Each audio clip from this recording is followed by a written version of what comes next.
Shalom,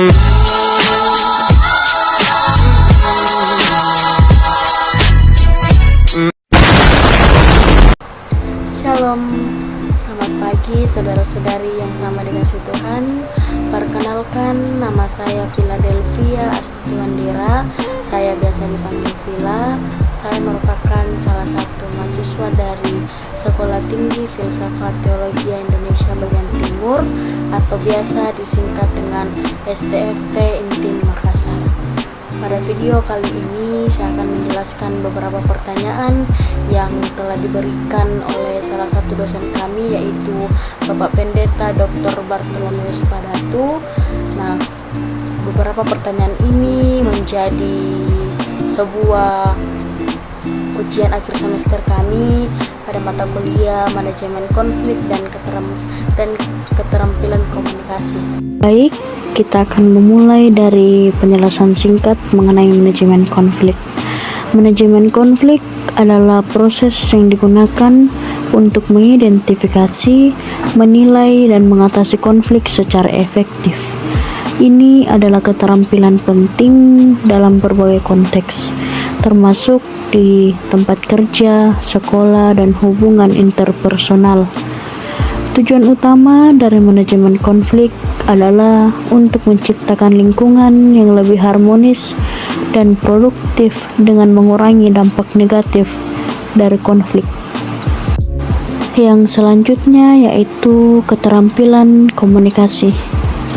Keterampilan komunikasi mengacu pada kemampuan untuk menyampaikan informasi secara efektif dan efisien, memastikan bahwa pesan yang dimaksud dipahami oleh penerima. Keterampilan ini mendasar dalam lingkungan pribadi dan profesional karena memungkinkan individu untuk membangun hubungan, berkolaborasi, berbagi ide, dan menyelesaikan konflik.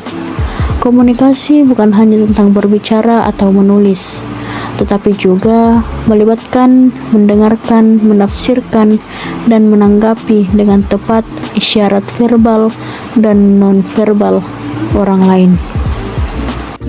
Oke, kita masuk pada pertanyaan yang pertama yang diberikan oleh Bapak dosen, yaitu apa makna penyebutan nama dalam peristiwa komunikasi menurut buku Chang Seng Song? Dalam buku Chang Seng Song, penyebutan nama dalam peristiwa komunikasi mengandung makna penting terkait dengan identitas, hubungan, dan interaksi sosial antara individu. Penyebutan nama dalam komunikasi dapat memiliki beberapa implikasi, antara lain penyebutan nama dalam peristiwa komunikasi menurut buku Chang Seng Song dimaknai sebagai cara untuk mengingat atau memperjuangkan identitas dan pengalaman orang-orang yang terlibat dalam suatu peristiwa penting atau komunikasi. Penyebutan nama ini juga dapat kita maknai sebagai bentuk penghargaan kita terhadap seseorang. Yang kedua yaitu jelaskan teori komunikasi menurut Aristoteles. Teori komunikasi menurut Aristoteles berfokus pada proses retorika, yaitu seni berbicara untuk mempengaruhi orang lain. Aristoteles mengemukakan bahwa komunikasi yang efektif melibatkan 3 elemen utama. Yang pertama etos, yang kedua pathos, dan yang terakhir yaitu logos. Baik, kita masuk ke dalam penjelasan etos, pathos, dan logos. Etos merujuk pada kredibilitas atau karakter pembicara yang harus dipercayai oleh audiens. Pathos berkaitan dengan kemampuan pembicara untuk membangkitkan emosi audiens, sehingga pesan yang disampaikan bisa lebih mengena.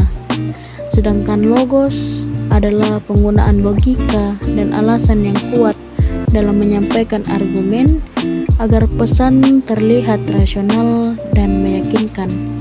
Dalam teorinya, komunikasi yang baik adalah yang bisa memadukan ketiga unsur ini dengan tepat untuk mencapai tujuan persuasif. Hubungan isu manajemen konflik dan firman Tuhan dari kitab Yakobus pasal 1 ayatnya yang ke-20. Dalam kitab Yakobus pasal 1 ayatnya yang ke-20 menyatakan, karena amarah manusia tidak mengerjakan kebenaran di hadapan Allah. Ayat ini menggambarkan pentingnya mengelola emosi, terutama amarah, dalam menghadapi konflik dalam konteks manajemen konflik.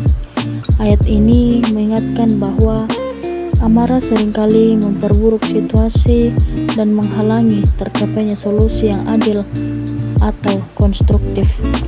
Manajemen konflik menekankan pentingnya komunikasi yang efektif, kesabaran, dan pendekatan yang rasional, yang sejalan dengan prinsip-prinsip yang diajarkan oleh firman Tuhan ini. Dengan menghindari kemarahan yang tidak terkendali, seseorang dapat lebih mudah menyelesaikan konflik dengan cara yang membawa kedamaian dan kebenaran, sebagaimana diajarkan dalam ajaran Kristiani. Itulah beberapa pertanyaan dan jawaban yang boleh saya jelaskan dalam video ini. Yang berikut kita masuk pada kesimpulan. Teori komunikasi menurut Aristoteles menekankan pentingnya elemen-elemen seperti etos, patos, dan logos dalam berkomunikasi secara efektif, di mana kredibilitas pembicara, pengaruh emosi, dan logika berperan penting dalam mempengaruhi audiens. Dalam kitab Yakobus pasal 1 ayat yang ke-20 mengajarkan bahwa amarah manusia dapat menghalangi pencapaian kebenaran yang berhubungan erat dengan manajemen konflik. Dalam konteks ini, keduanya mengingatkan kita bahwa dalam mengelola konflik dan berkomunikasi, pengendalian emosi, terutama amarah, sangat penting untuk mencapai solusi yang adil dan damai. Dengan menggabungkan prinsip retorika Aristoteles dengan ajaran Yakobus ini, kita diajak untuk berkomunikasi secara bijaksana, penuh empati, dan dengan logika yang mendalam, serta menjaga kedamaian dalam menghadapi sebuah konflik. Ya, saudara-saudari, itulah beberapa penjelasan singkat yang boleh saya jelaskan pada video kali ini. Untuk itu saya mengucapkan banyak terima kasih. Apabila ada kesalahan dan kekurangan mohon dimaafkan. Sekian dan terima kasih. Shalom dan selamat pagi. Bye bye.